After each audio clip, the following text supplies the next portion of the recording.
Il est 10h moins quart et il fait déjà bien chaud. Je suis parti du camping, qui est un peu excentré.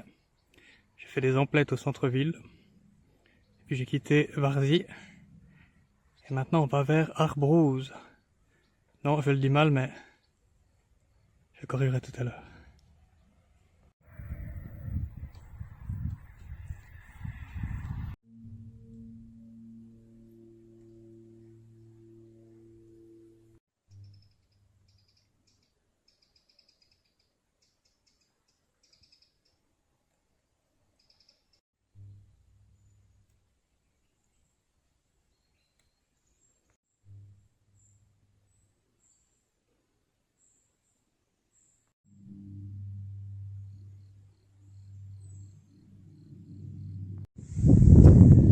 Aujourd'hui, apparemment, il va faire encore plus chaud qu'hier.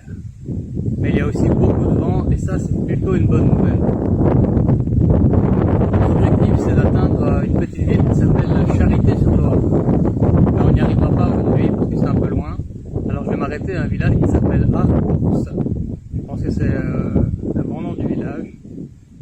Car je traverse tellement de localités que je ne peux pas me souvenir exactement de tout ce nom de village.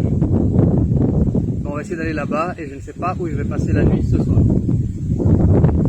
La nuit dernière, j'étais tellement bien au camping de Varzy, j'étais en train de m'endormir tranquillement, lorsqu'après 22 heures ont surgi deux pèlerins allemands, un père et son fils, qui traînaient derrière eux un chariot. Et ce chariot était couvert de matériel, c'était incroyable. Ils sont partis comme moi le 5 juillet, mais eux doivent faire le chemin de Saint-Jacques en seulement 3 mois. Alors ils se dépêchent. En fait, ils pensent qu'ils vont devoir prendre le train parce qu'ils n'auront pas suffisamment de temps pour boucler le voyage dans les délais qu'ils se sont imposés. Eh bien, ils étaient tout à fait étonnés de voir que je voyageais avec seulement un sac de 8 kilos. C'était assez amusant de voir leur réaction. Ces deux pèlerins se sont avérés être des ronfleurs invétérés qui auront ronflé toute la nuit. C'est assez extraordinaire. Si j'avais su, j'aurais été monter ma tente à l'extérieur, mais c'était pas quelque chose qui me plaît de faire dans l'obscurité. En général, j'aime bien voyager avec une tente parce que ça me permet de me tenir en dehors du dortoir, parce qu'ils sont occupés par plusieurs personnes en tout cas. Je veux dire que je préfère dormir dans la tranquillité de ma tente et dans un endroit silencieux plutôt que de partager une pièce avec d'autres voyageurs, même si c'était une belle rencontre. J'ai bien aimé discuter avec ces deux pèlerins allemands. C'était intéressant. J'ai trouvé que même si nous ne nous sommes rien dit de particulièrement intéressant, il y avait une belle alchimie entre nous. Bien, ce vent me rafraîchit, mais il couvre aussi ma voix, alors inutile de la faire plus longue pour le moment. Et nous voici au village de Champlemies.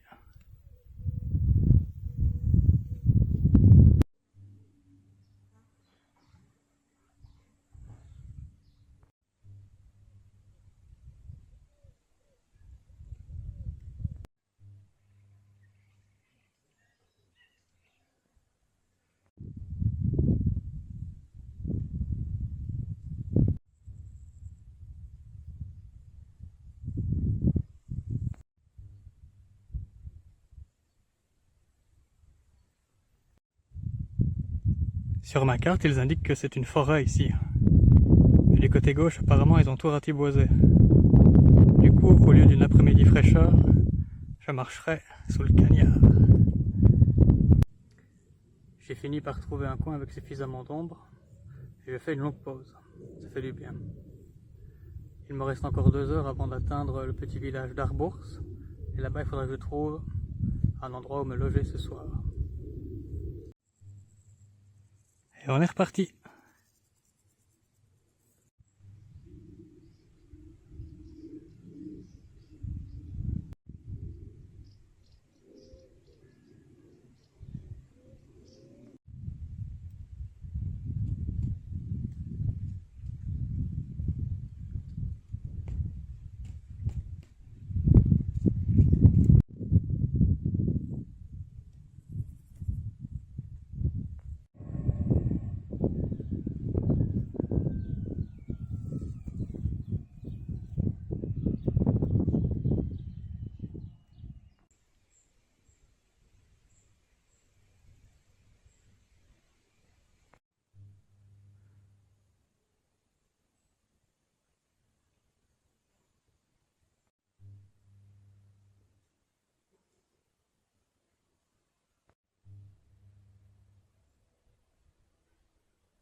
Et voilà, nous y sommes.